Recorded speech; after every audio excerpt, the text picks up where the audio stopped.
इधर तुर्की और सीरिया में सदी के सबसे भयावह भूकंप के बाद जिंदगी बचाने की जद्दोजहद अब भी वहां पर जारी है। इन सबके बीच में कुछ ऐसी खबरें भी सामने आ रही हैं जो उम्मीद की किरण जगा रही हैं।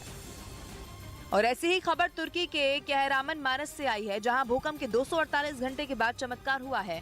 मलबे के ढेर से रेस्क्यू टीम ने 17 साल की एक लड़की को जिंदा बचा लिया। रेस्क्यू टीम ने अलीना ओल्मेज नाम की एक लड़की को मलबे से निकालने के बाद प्राथमिक उपचार के लिए अस्पताल में भर्ती कराया। अस्पताल के बिस्तर पर पड़ी एलिना ने जिंदगी और मौत के बीच 248 घंटों के संघर्ष की जो कहानी बताई, वो रोंगटे खड़े कर देने वाली है।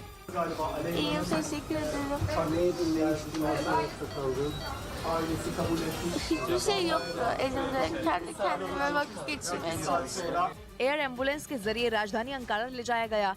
वहीं हर कोई एलिना के पूरी तरह ठीक होने की दुआ भी कर रहा है। रेस्क्यू टीम के सदस्यों को भी उम्मीद नहीं थी कि 248 घंटे के बाद मलबे के अंदर उन्हें कोई जिंदा मिलेगा। ये किसी चमत्कार से कम नहीं है। एलिना ओल्मेज के परिवार की तरह कई लोग अब भी अपने परिजनों के जिंदा होने की आस लगाए बैठे हैं। वहीं तुर्की दौरे के नाम पर पहले फजीयत करवा चुके शहबाज शरीफ आखिरकार तुर्की पहुंच ही गए।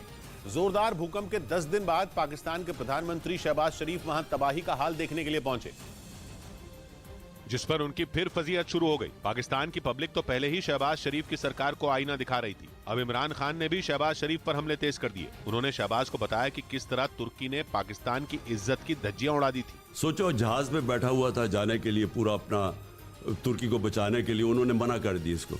ऐसा तब हुआ जब पाकिस्तान के प्रधानमंत्री डैमेज कंट्रोल के लिए तुर्की पहुंच गए। अब सवाल पूछे जाने लगे कि आखिर तुर्की जाने की ऐसी क्या जरूरत थी कि बेइज्जती कराने के बाद भी शहबाज तुर्की पहुंच गए। हालांकि खबर है कि शहबाज शरीफ वहां तुर्की के राष्ट्रपति से मिलेंगे और भूकंप पीड़ितों के लिए संवेदना व्यक्त करेंगे।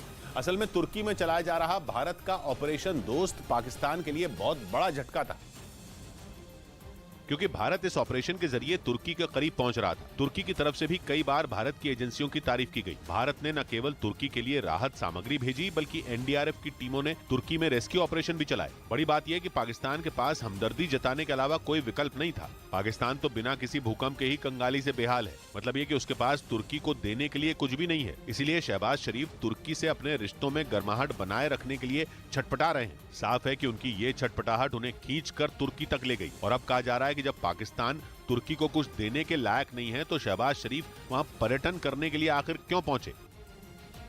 और तुर्की में ऑपरेशन दोस्त के तहत रेस्क्यू में जुटी एनडीआरएफ की टीम भारत लौट रही है। बीते 10 दिनों में एनडीआरएफ के जवानों ने तुर्की के अलग अलग इलाकों में मोर्चा संभाल रखा था। इस दौरान एनडीआरएफ जवानों ने न सिर्फ मलबा हटाकर शवों को बाहर निकाला, बल्कि जिंदगियां भी बचाई। 6 फरवरी को आए भूकंप के तुरंत बाद तुर्की की मदद मांगने से पहले ही भारत सरकार ने ऑपरेशन दोस्त की प्लानिंग कर ली थी। भूकंप आने के 24 घंटे के अंदर ही एनडीआरएफ के जवान तुर्की में प्रभावित इलाकों में पहुंच चुके थे। तुर्की में भूकंप के बाद आए महाविनाश का मंजर बेहद भयानक था। एनडीआरएफ के रेस्क्यूअर्स ने बहुत ही करेज के साथ और बहुत मेहनत के साथ यहाँ काम किया है।